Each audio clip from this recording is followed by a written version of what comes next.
Welcome to the Expansive CEO podcast. I'm your host, Hannah Chapman, founder of Expansive CEO and X Squared Wealth Planning.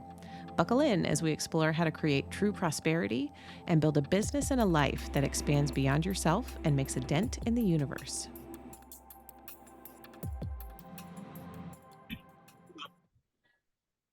Welcome, everyone, to this special kickoff on the Expansive CEO podcast. Today, we are talking with Brad Haines, who is the Chief Investment Officer of Juncture Wealth Strategies, who I am affiliated with through my wealth planning firm, X Squared Wealth Planning. And I'm calling this a kickoff because we're going to be talking on a monthly basis on the second Friday of every month. We're going to do an episode with Brad to talk about what's happening in the financial markets and, how he sees what's happening through a lens of being, from his experience being a CFA, that's a chartered financial analyst, and an FRM, that's a financial risk manager. And this brings a very different perspective than even I bring as a CFP, which is a certified financial planner. So between us, we've got this, this beautiful well of experience on different sides of the financial sector. And I think it's really important for people to start to understand, all of the listeners to understand what is available out there as far as, what kinds of investment strategies exist.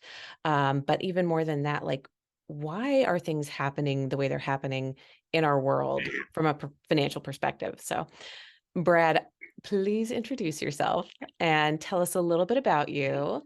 I would love to hear, why you joined Juncture in the first place. And, tell us a little bit about where you came from, because I find your background fascinating. So Take it. Well, thank you. Again, welcome everybody.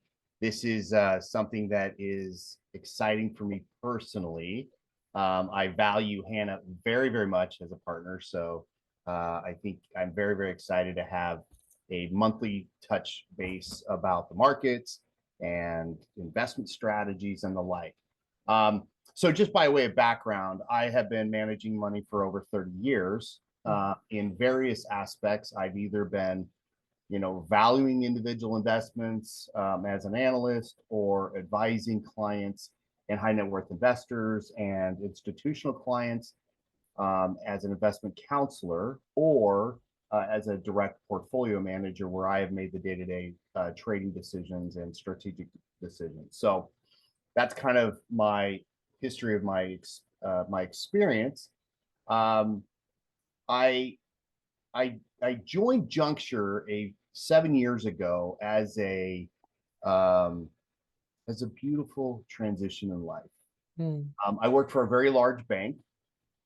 I was one of their top portfolio managers and assets or investment strategists, where I managed hundreds of millions of dollars. And that company merged with another company. And as it happens with large banks, they tend to gravitate to the lowest common denominator in terms of what they want to do to serve their clients. It's not a bad thing. It's just they have so much money under management that they can't pursue the cutting edge techniques. They can't pursue the cutting edge technology that is currently available and has been developed. All the clients have heard about AI and machine learning and how to tax loss harvest and all these different things. And if you don't have the technology that will allow you to execute upon those, it just goes by the wayside. And unfortunately, almost all large investment institutions have that battle. Yeah. And so when they started to homogenize their portfolios and started to talk to me about, hey, we want you to do more sales and relationship management than actually manage money, I decided that wasn't what got me out of the bed in the morning.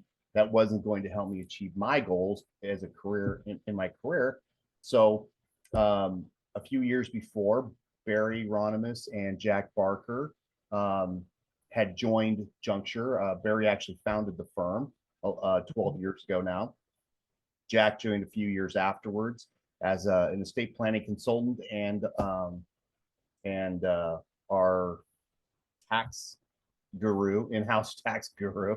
Right. Jack Barker is a CPA and a JD Yeah, and our compliance officer, one of the partners. Yeah, another amazing human. amazing human, but I find his topics boring. No, great guy. He's a huge value-added resource for our clients and for you, Hannah. So he hopefully we'll have him on at a certain point in the podcast because he's very, very good at what he does. Yeah.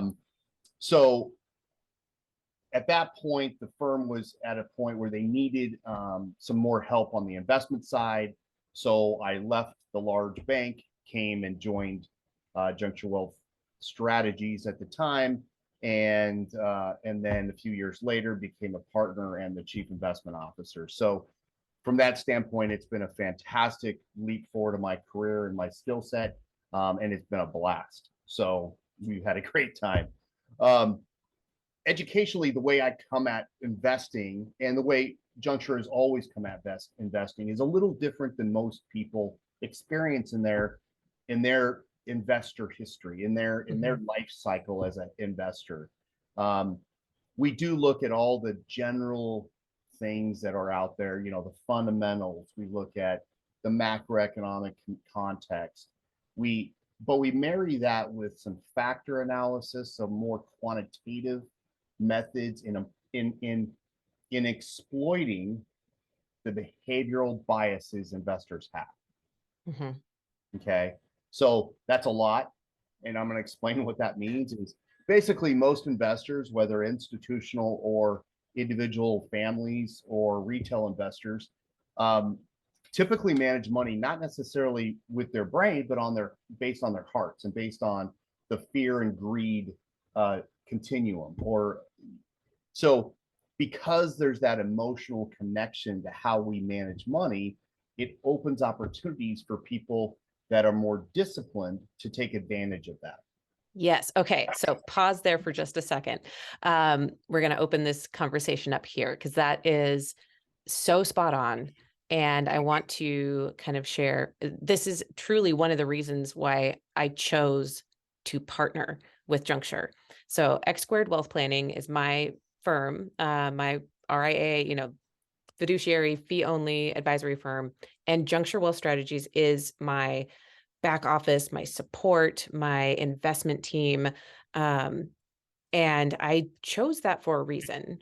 And it was because I was seeing the investment strategies around me, any of the other choices were all based on you just got to wait it out, like get a diversified portfolio, whatever, they're 60% equities, 40% fixed income, or 80% equities, 20%, or, whatever it was, just pick and just stay put and ride through everything.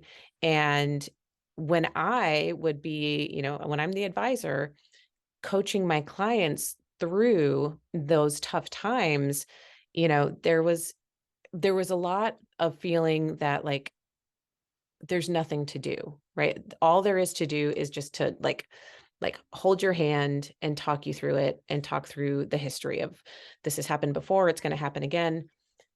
And when I talked with you, Brad, and actually I'm going to tell this story too, because I think it's really pertinent. When I had talked to other firms, when I was like trying to figure out where I wanted to land and actually grow my business the way that feels good to my heart, the investment management teams would be offended if I asked them, like, what's your process? What are your results? Can you explain to me what you're doing, and how you're doing it and why, and how much clarity do I get to have as the advisor on the investment process? How much input do I have? And every single other place that I interviewed with, there was a noticeable shift in the energy of like, oh, why do you need to know? You're the CFP, you're the planner. You don't need to know that. And I'm just not okay with that, right?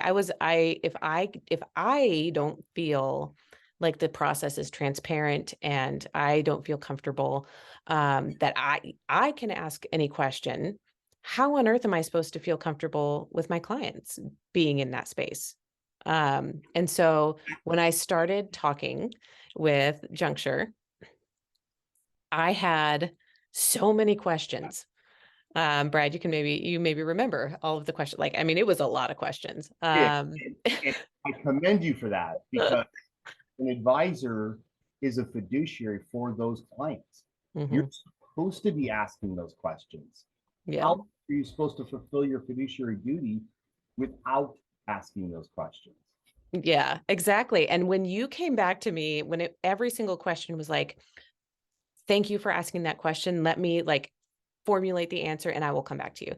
Right. And then you answered every single question I had about how the process worked, why you make the decisions that you make, what kinds of clients it works for. What if we want to do this other thing? Is that okay? Is that not okay? Um, it just every single question I ever had, you answered with full transparency and integrity. And that was one of the main factors for me in choosing. I truly feel like I chose you. You chose me, and I chose you, and it was completely mutual. Yeah, we wanted In you the crowd. way before you wanted us, though. I mean, we instantly knew, like, as soon as we got to know you and you started asking these questions, we were like, this is the type of advisor we want to partner with. Mhm. We don't want every advisor out there. We want the best advisors. And so that's who we're trying to affiliate with. And you fit that mold. I mean, I've said many times, if I could have 10 Hannahs, that would be a fantastic, that's all I want. That's all I want is 10 Hannahs, you know? So, so Thanks. you do a very, very good job. We appreciate your partnership. Uh, so. So the other piece that when we were talking about behavioral finance, so that's where when I even in the other spaces I had been, like being able to coach my clients through, okay, there is truth to, if you're not the one selling when there's blood in the streets, the terrible pun that is, I mean, makes sense. But if you're able to be the one that hangs on through that tough period, you will come out on top. So that part is legitimate, right? But then with Juncture, we actually have the tools to not only say, okay, here's our strategy through the whole, coming down process when the market is really falling. And when the proverbial blood in the streets is there, we actually have like cash at the ready. We have instruments at the ready that will then dive back into the market to, let the portfolios recover more quickly. And so it's taking that behavioral, like you said, that behavioral finance aspect that, when we take care of our clients and when we keep them really steady in their emotional connection to their money, we can help them take advantage of the natural the natural behavioral process, right? That most other investors are experiencing. So I want you to I want to come back to your CFA and your FRM and how that connects.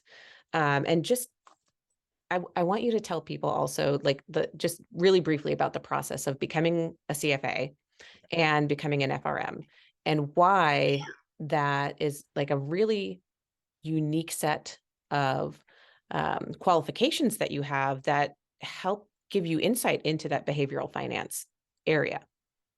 Sure.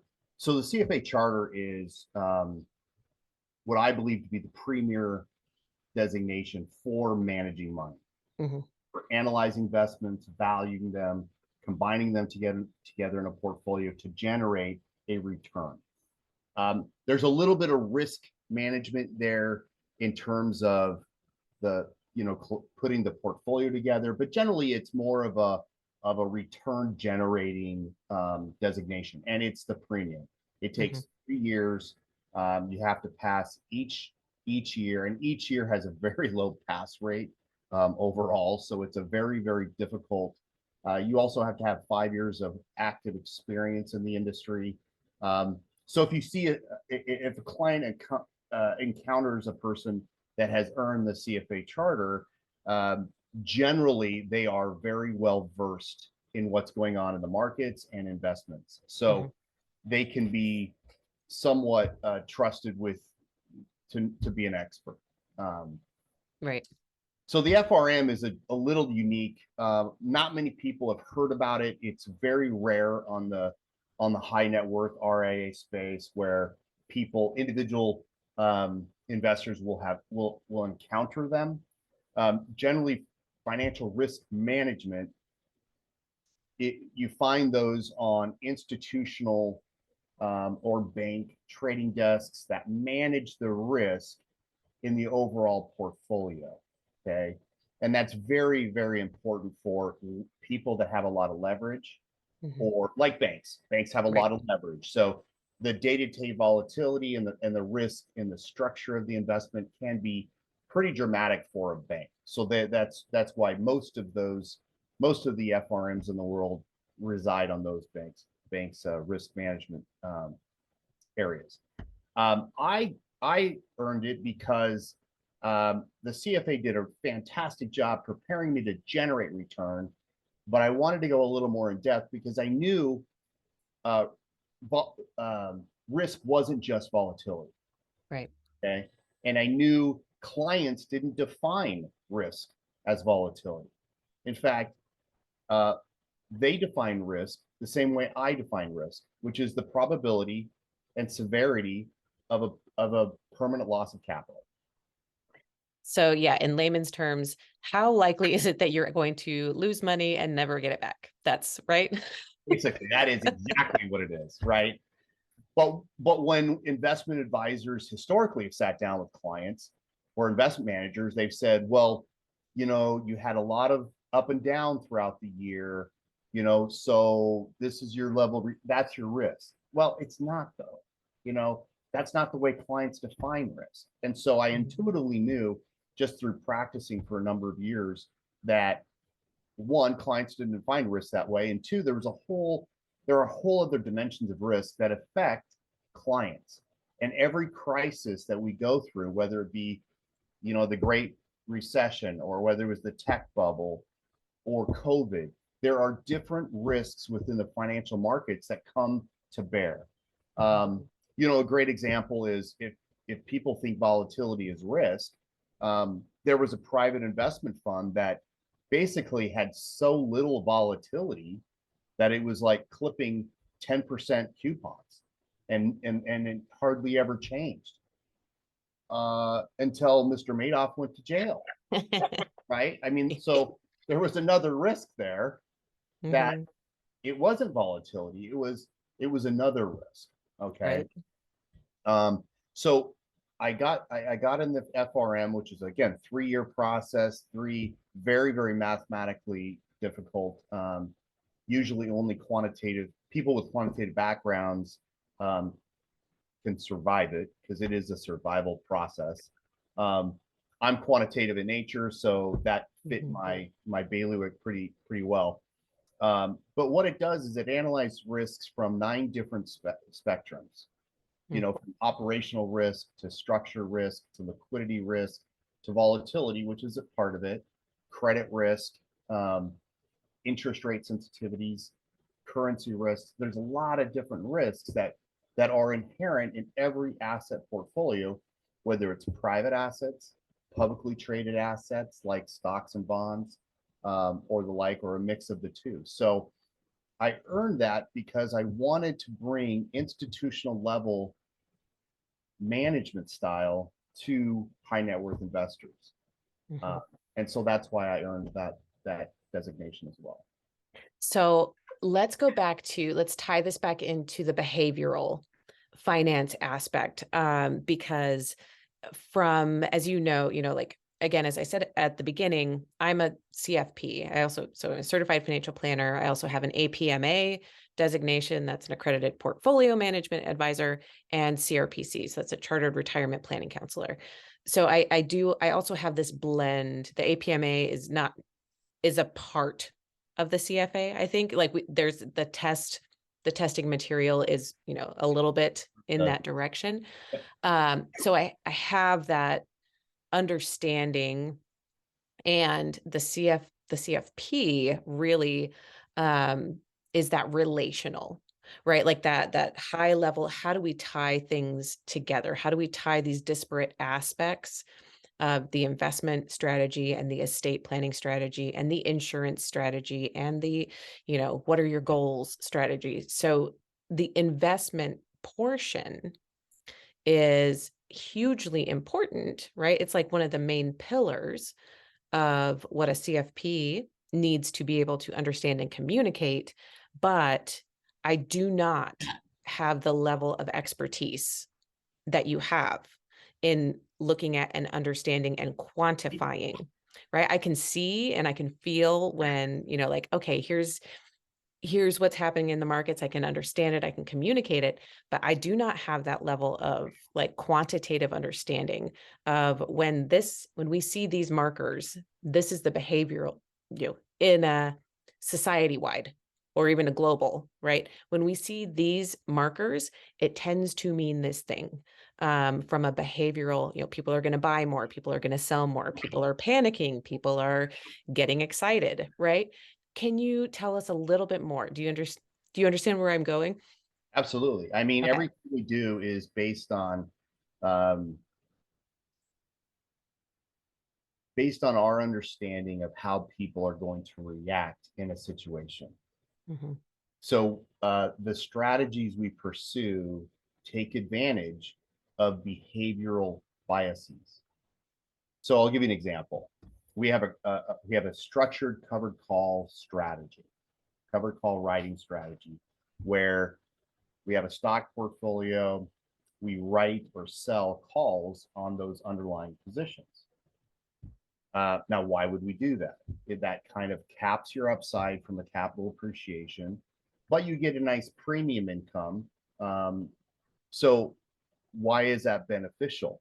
Um, there's a behavioral bias in investors that we always think that volatility is going to be worse than it actually is. Hmm.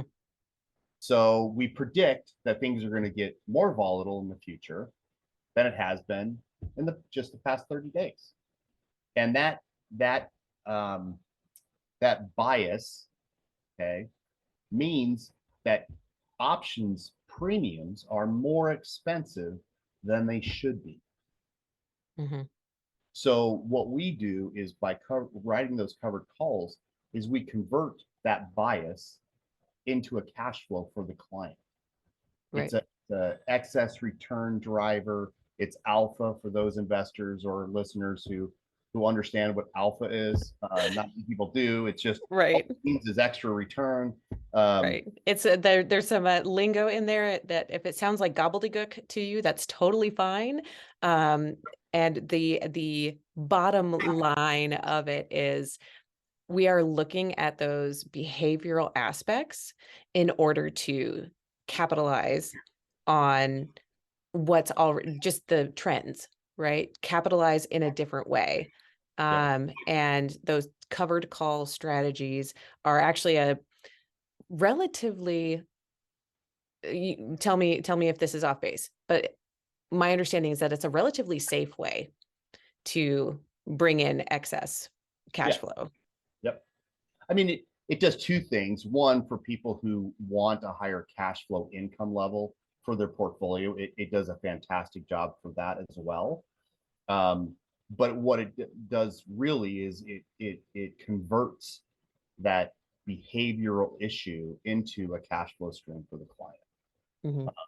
and it's done very very well. There's a couple of other examples we could talk about, but I'll let you kind of direct me and we actually Yeah. do that. Yeah. No, there's We will absolutely get into like technical stuff in the future too. And I think that's probably a good, like, this was our little technical piece for this time, because it really opens up that understanding more, that this is what the way Juncture looks at things. We look at things from a behavioral finance standpoint in the context of, all of these other factors. So that was again, what really drew me to the firm to partner with in the first place, is to like, oh, you are deeply looking, right? There is a depth of knowledge, and you're bringing that to high net worth people. And even like, honestly, the way that you run the portfolios, it's not even, we're not talking just about people with 10 to $100 million. We're talking about, we can apply these same techniques to portfolios that are 500,000 or 200,000, right? Like, we can apply these same techniques because you have the system down so well. Yeah. I And mean, I think that's really special. yeah, I mean, we try to democratize that institutional level expertise. Right. Um, I mean, I ran money for institutions, so yeah, it's something that we try to search for those. I'm going to call them drivers for Mhm. now. Those drivers of return where they're consistent and they're repeatable. Mhm. So we look for strategies or way, we look for behavioral biases that we can exploit in a consistent and predictable manner. And that's where we build strategies around using our quantitative tools. So the reason why we marry the two is because if you're too behavioral, you're because everybody's a human. We all have these emotions that fight us, when we're Mhm. supposed to be doing one thing, we want to do another. Um, so what our quantitative methods do is force us into that discipline. Mhm. So if myself and the investment team are sitting here and we're analyzing, and let's say the market's off 25% like it was last year, we have the same, oh my goodness, we're down a lot, our poor clients. Um, but those emotions are tempered because our quantitative system tells us, okay, from a discipline standpoint, it's really not that bad. you Mhm. know Inflation peaked in June, it's starting to come down. I mean, there's lots of quantitative and trend following um, and factor analysis that we do that allows us to sit back and process those emotions and go, okay, the world's not empty. you know the world's not empty. Right. Yeah, we would have much bigger problems um, if it actually was. And I think I want to, before we like move into a discussion of like, what are you seeing right now? I want to open up this thing that you've said several times to me. We haven't said it here yet, but this idea of just being in a diversified portfolio and what that actually resulted in a year like last year versus being in this more actively managed, um, more responsive. I mean, that's how it feels to me. It feels like we are actually responding to the situation, and as it changes, as things shifted throughout 2022, you know, we made really important decisions at, those important inflection points that ended up being really great for our clients. And I think we need to talk a little bit more about that. What else? How do you want to approach that? Well, let me just talk about diversification in general, because I think this is one of the most misunderstood terms that our industry throws around. Hmm. I don't think a lot of clients understand what it means, because again, I think there's a disconnect between how what they um, define diversification as and what the industry defines diversification. And so, diversification to Juncture and to us is um, putting together independent sources of return. Okay. Now, let's parse that out a little bit so people understand what that really means. There you go. Yeah. It means if you have two investments and they don't move together at the same time, then they're not correlated. So that Right? means when one is going up, the other one is maybe staying stable. One is going down, the other one is maybe going up. Like they're not No, rising and falling correct. because of the same Right. underlying circumstances. Yeah, same economic event, Right. right? So if they're both going up at the same time, they're positively correlated. If they're going down at the same time, they're positively correlated. If they're going in opposite direction, they're negatively correlated. Mm-hmm. But if you can't predict which way they're going to move, it means there's very little correlation. So our definition is combining independent sources of return, meaning they don't have a correlation. Okay. Mm-hmm. Now, you can have more diversification by adding two investments together than having 1,000. Okay. Because those 1,000 generally are positively correlated. Mm-hmm. So a lot of investment houses will come in and say, okay, you need some large cap stock, you need some small cap stock, you need some international stock. And in those percentages, usually it's going to be maybe 70 domestic, US based, 20 to 30% internationally based. And that's going to stay very consistent over the years. That's what they define diversification as. As investors have gone through different market stresses, they realize that they all move together down. Yeah. And that correlation they go down a lot together. So what clients have intuited have defined diversification as in my experience, is diversification is supposed to mitigate those returns during those rough periods. It doesn't. That's the theory, right? Theory, it doesn't, and it really doesn't do in the market stresses. It really doesn't do its job. Yeah. If that's really what the client is expecting, it does not do that job well. Okay. What it does do is it smooths out returns over a very long period, i.e., lower your return than the top market, raise your return from the lowest market. Okay. Mm-hmm. And so that's true. Over a long period of time, diversification kind of does work out a little bit. Problem is it can really damage the portfolio when we go through these market stresses. Right. So what we determined to do, and I have been doing, I started developing this process when I was at that large bank, is trying to find another way that during those really dramatic, sustained market declines, equity market declines, how do we help people get through it emotionally?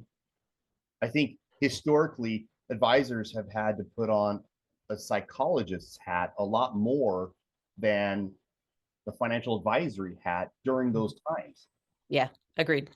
I think it's too much stress on advisors because investment managers have been a little lazy because they haven't wanted to go forward and create new disciplines or new ways of offsetting these declines.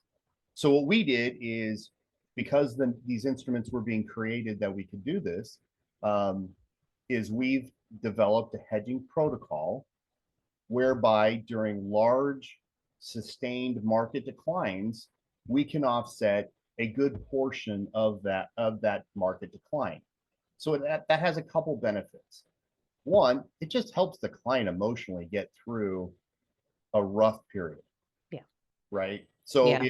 if the market's down 25% down last year and you're looking at your account and it's down 12, that's a little better because their buddies are telling them they're down 20, 25. The news is saying everything is terrible and they're looking down. They're like, okay, we're down a little bit. We can kind of get through this. Right. Two, the less their portfolio goes down, the less it needs to make up to get back to break even. Right. Okay? So that's really critical because that is important for compounding purposes. So the math of how you generate return and how you develop long-term wealth, Mm-hmm. you have to lower that downside. Okay, you have to. Um, so so that's the second reason. The third reason, as you mentioned earlier, is when the market stabilizes, we have a pot of cash that we then can deploy into cheap equities. Right. Equities are on sale. It's just like when Cheerios go on sale and you like Cheerios, you buy 4 boxes as opposed to one, right? It's the Same same with, price. yeah. It's the same with stocks. When they go on sale, generally you should be buying more of them. Right. The only time you wouldn't do that is if you think the long-term capacity of the economy that is in which it competes is declining, and that's the only other time. That has not happened in the history of the United States, and really has not happened in the history of the world over the very very long time, so long period. So I hope that helped. Did I miss anything there? No, I think that was amazing. And it also goes to, what I want to touch on next, and we'll do this each time as well, like in this last few minutes here. What's your view of what's going on right now? What are the main factors? And I can tell you the main factors, right, that are all over the news. They're still talking about inflation. They're still talking about the interest rate, hikes that may or may not be coming. What is your view of like the top things that we're looking at right now, and which direction they might go? Yeah, that's a great question. uh, I kind of feel like we're in a market that is a little bipolarish, meaning that they're either extremely happy and the markets is going up in certain areas, or it's declining because everybody's so worried about a recession or something like that. Mhm. And really, within a day, you can have both both periods. Right. It's a very interesting market in terms of where do you get the direction. I'll Mhm. tell you my context, and then I'll tell you how we're managing this. One is, I believe the context is, um, as much as inflation was a key theme for 2022, disinflation is going to be a key theme for 23 and Mhm. 24. Um, Inflation is coming down at a very rapid rate, and it just takes time. I mean, when you get to 9.1% inflation, it doesn't Right. go back to 2% very easily. And and the Fed has done a lot of work in terms of, one, increasing interest rates, but also shrinking their balance sheet, which is kind of the quiet policy being implemented behind the scenes. We don't really talk about it that much. You don't hear about it on TV because it doesn't necessarily impact the individual investor or household at a directly. Okay. Right. Whereas hey, interest rates go up by 1%, your credit card just became more expensive that next month. Right. Your mortgage, if you're buying a house, Yeah. right, is Yep. being, yeah, Now you're looking for $50,000 less expensive house because mortgage rates just went up. right. Um, so so that context of disinflation is really important because, yes, they're going to continue to raise interest rates, um, but I think disinflation is going to catch them a little bit by surprise. Um, if you look at the instantaneous rate of inflation, which is, there's a lot of averaging techniques in the inflation rate that they announce. Um, and those averaging techniques can keep it a little more elevated for longer or a little lower for longer, depending on which way inflation is trending. Right now, it's trending down. So it is keeping inflation a little higher than it really is today. Mm, So you have impacts from housing prices that really did very, very well in 21 and early 22. That is still flowing into some of the data. okay.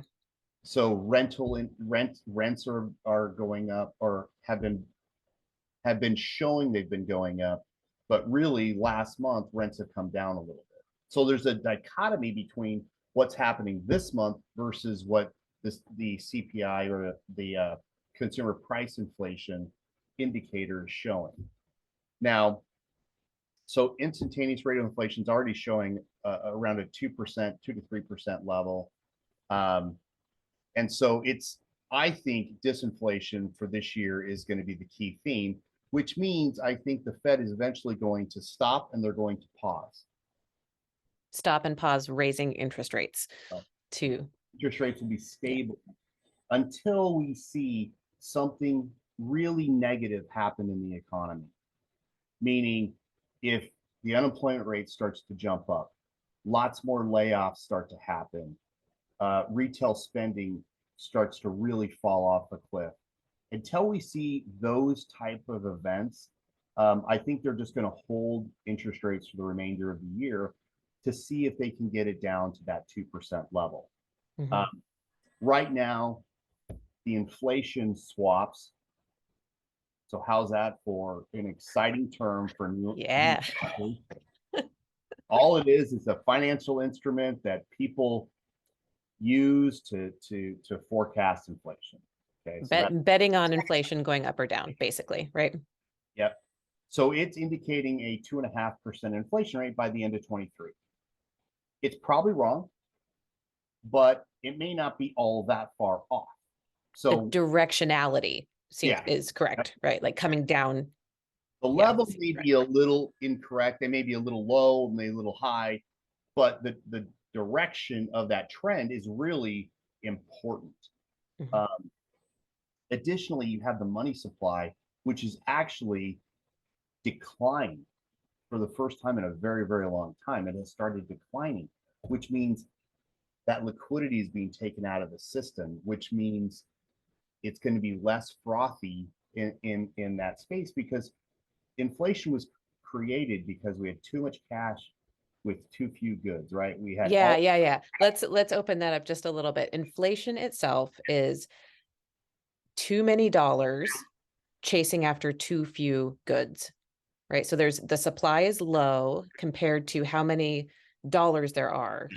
yeah, And so we can see that really easily. The housing market is a perfect example of that. There weren't enough houses on the market for all the people wanting to buy them, so the prices went up. That is inflation. So disinflation, when you're saying there's less of that frothiness, less of that liquidity, disinflation is saying that, all right, now the supply is starting to level back out. The prices are now at a place where people are like, oh, I don't really want to pay that. exactly. So they're waiting, they're pulling back on the spending. Exactly. Exactly. So that's really important, because when you have too much cash, too few goods, prices in the general economy go up. That's inflation. So we're now starting to have, on the money supply side, that's i.e. liquidity, too much money in the system. Well, that's starting to go down. So that is going to start reining in. So that side of the inflation equation is starting to be solved. Okay. Mhm. Um, the second part is the supply of goods.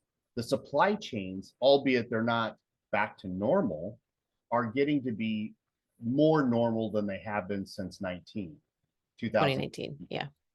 So, you know, China is 70% reopened, estimated about 70% reopened right now from the COVID lockdowns that they experienced earlier this year, or late last year. Um, so those goods, again, they manufacture a lot of stuff for the world. So that is started. That supply of goods is becoming more and more consistent, which is what's really important for that side of the equation. Um, Again, with the money supply side, you've got higher interest rates, you have quantitative easing, you have the money supply starting to go negative. Disinflation, I think, is going to be a key trend, which means what? It means that by the end of the year, we expect equities to have a really decent year. Mhm. Okay, a really decent year, even with earnings expectations starting to come down.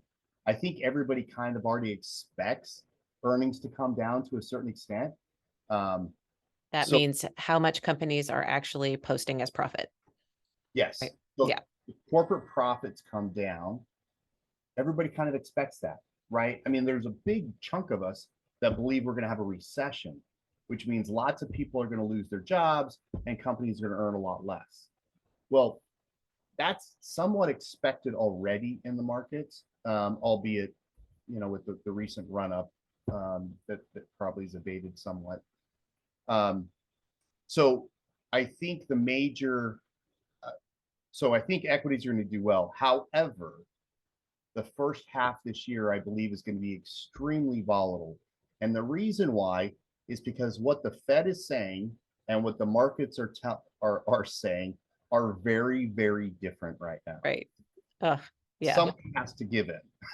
It's so interesting. And so we're gonna pause on that. And next time we'll talk more about that, because that's one of the questions I have all the time, right? Like I'm like, Brad, why the Fed is saying this thing and then the market is doing this? Like, why does it seem like they're disconnected right now? And when you answer me and you're like, oh no, you're right. There's something, they're not acting quite in lockstep like they maybe should be.